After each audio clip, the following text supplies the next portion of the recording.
Hello, welcome to Behind the Wall, your weekly look at China and its complex relationships with Australia and the rest of the world. I'm Stan Grant. Chinese people are no longer able to watch BBC News after the National Radio and Television Administration stopped the network from broadcasting in the country.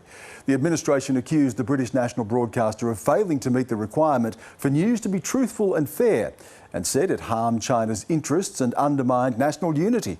The move is just the latest attack on free media under Xi Jinping. Joining me to discuss the complexities on reporting in China is Mike Smith, correspondent for the Australian Financial Review, and Trevor Watson, who was Beijing correspondent for the ABC in the late 80s. Gentlemen, nice to have you with us. Mike, there is a reason that you're not in China, of course, and that very much goes to the reason that the BBC has been banned.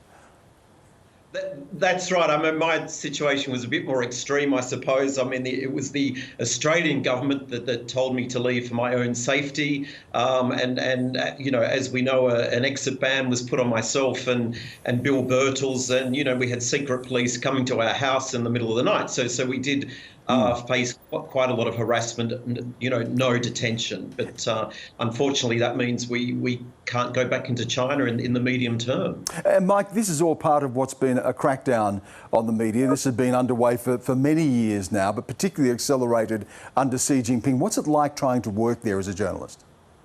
Yeah, that's right. I mean, I was only there for 3 years, but I really noticed a big change during that time, and particularly after COVID. And obviously, with COVID, we had a lot of travel restrictions, but sort of issues around the origins of coronavirus became extremely sensitive. And look, to be honest, in my final months there, the biggest hurdle was just getting anyone to talk to. And we had contacts in the business world and economists and academics and everyday people who had been talking to the AFR for 16 years, and suddenly they clamped up. They wouldn't talk to us anymore. They said they weren't allowed to talk to us.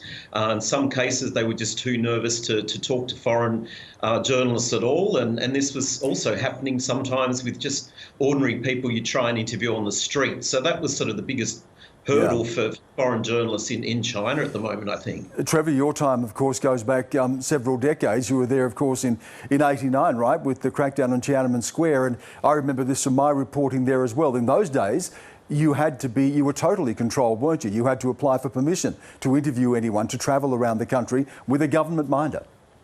Indeed, Stan, we weren't allowed to travel more than 50 kilometres outside of Beijing. We had to live in a government-designated compound for foreigners. That compound was guarded by armed police, paramilitaries, largely to prevent Chinese people coming into the compound, having contact with us and having their minds polluted by Western ideas. We weren't permitted to speak to Chinese people in the street. We weren't permitted to speak to anybody, indeed, without the permission of the government. So when I look at Beijing and China as it is now, or has been over the past decade, it looks incredibly free. But I also must say that we were largely left alone. So long as we towed the line on those points that I just made, we were largely left alone. The Chinese government never hauled me in. I was never hauled in by the foreign ministry and dressed down over a story that I'd filed, for example. I was really free to say whatever I liked because at that time China was so close to the outside world, it really didn't care what I said about it. And that's really fascinating, Trevor. I spanned that period from where you were totally controlled, as you were, to that period where it was more open, and it got harder when it became more open. There was, of course, the Public Security Bureau who were then overseeing so much of this, and you were deliberately being stopped. People were being detained. I was detained on several occasions. It really shifted as the country apparently opened up more. What does this tell us about China today? I think that what it says is that China now does care more about what the outside world thinks of it and its actions. When I was there in the late 80s and early 90s, what mattered to China and what mattered to the Communist Party was internal control. Its focus was inward looking. It didn't care, as I said, about what the foreigners thought. And I could whatever we liked at the end of the day. We were simply, outer barbarians, and it didn't matter. Now China is much, much more engaged with the outside world in a variety of good and or bad ways, and it does care about how it's being reported to the outside world. Mike, let's look at the BBC here. You were able to watch BBC when you were there. You were able to watch CNN. When I worked for CNN, our stories would be blocked. The screen would go black. But what are we seeing happening now with the BBC, and just what will that mean for people in China who may have been able to watch it before?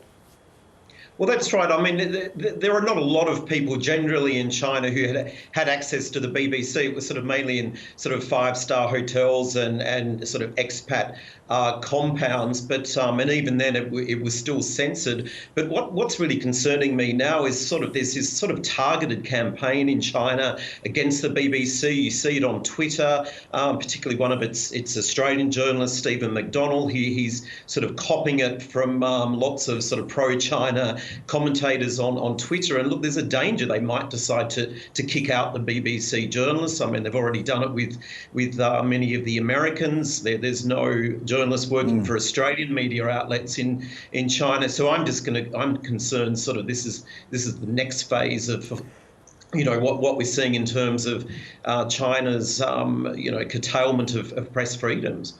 A final thought from you here, Trevor, as well. You've got a book that you're editing that we've contributed to, looking at correspondents from Australia who've been based in China. What is the future? What does it look like now for foreign reporters trying to work in China, given what Mike's just outlined there and the concerns now about the future of the BBC? Yes, indeed, Stan. Our book, The China Bureau, will be out later this year, and it has been written by outstanding journalists like yourself and Mike Smith. I think looking ahead, first of all, I think the point needs to be made that China's action against the BBC is really an attempt to punish the British for having the audacity to protect their interests in a way that wasn't to China's liking. So the moves against the BBC have also got to be seen in that light. I, too, am very concerned about Stephen McDonnell. And I also think that in the brave new world that Xi Jinping seems to be generating, constructing here, I think that he believes that in the future, in the not too distant future, China will be able to do without external scrutiny at all. There'll be no foreign correspondents in China, and any information that we have coming out of China will be via press release from the Communist Party. Yeah, certainly concerning times and concerns about the future there for people who are working inside the country. Trevor, Mike, good to talk to both of you. Thank you again. Thank you. Thank you.